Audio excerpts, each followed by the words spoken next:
Graça e paz, meus amados irmãos, mais uma vez reunidos, agora para mais uma mensagem diária. Louvamos a Deus que Ele tem nos concedido a tecnologia e podemos chegar a teus amados irmãos com a palavra de ânimo, vigor, coragem e esperança da parte do nosso Deus.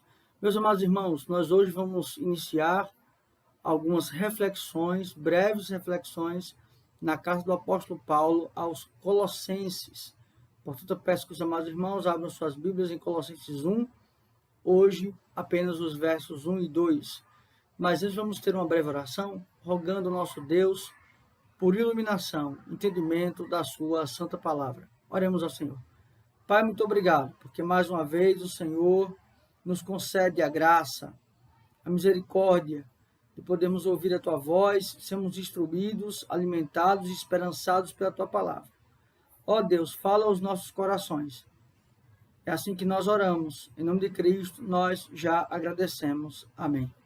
Meus amados irmãos, esta carta do apóstolo Paulo aos Colossenses é tida como um dos maiores tratados cristológicos da Bíblia. Paulo não é aquele que funda esta igreja, e sim Epáfras, o seu conservo, mas ele se preocupa com os irmãos em Colossos, lembrando que esta é uma região da Ásia Menor, de hoje é a Turquia. Colossos, que fica entre Laodiceia e Hierápolis. E Paulo, então, aqui escreve esta carta com uma preocupação vinda justamente de Epáfras, ou seja, onde os irmãos estavam sendo enredados e iludidos por falsas doutrinas, sobretudo acerca da pessoa de Jesus Cristo. Ou seja, muitos acreditavam não ser Cristo 100% homem, 100% Deus. E como então ter essa concepção da divindade, da humanidade de Cristo? Então, Paulo, mesmo não sendo o fundador desta igreja, ele é visitado por Epáfras.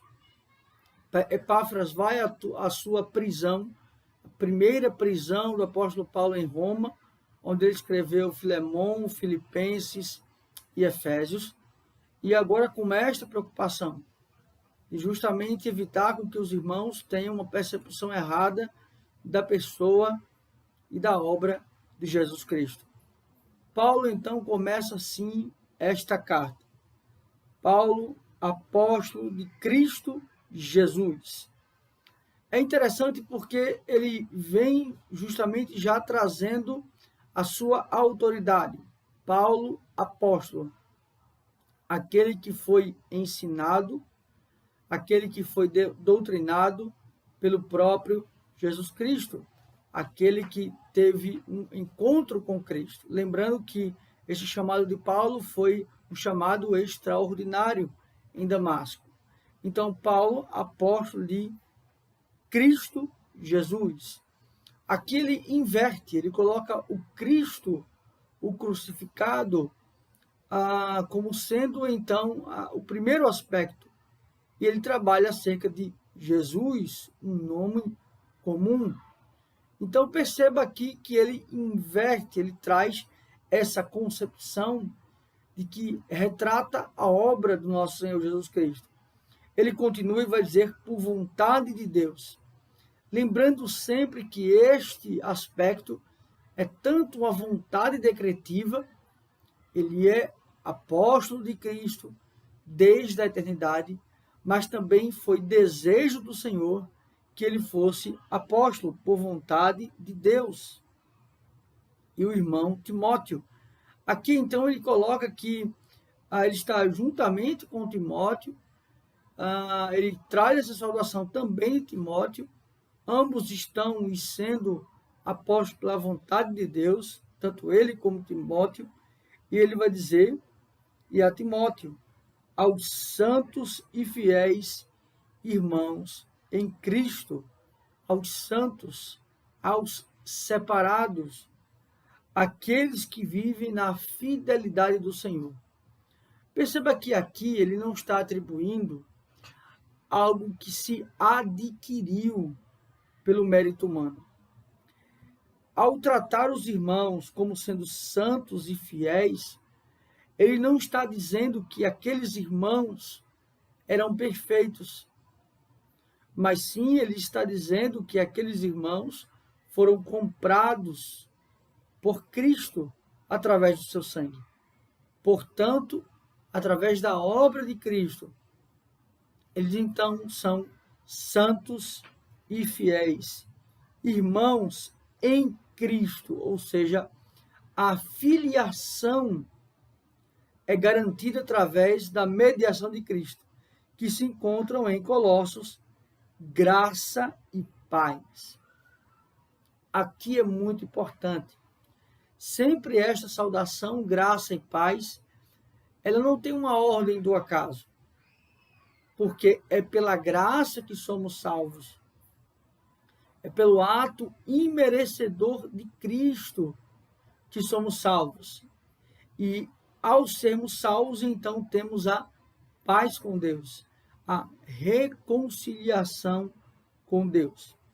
Graça e paz a vós outros, da parte de Deus, nosso Pai. Da parte de Deus, nosso Pai.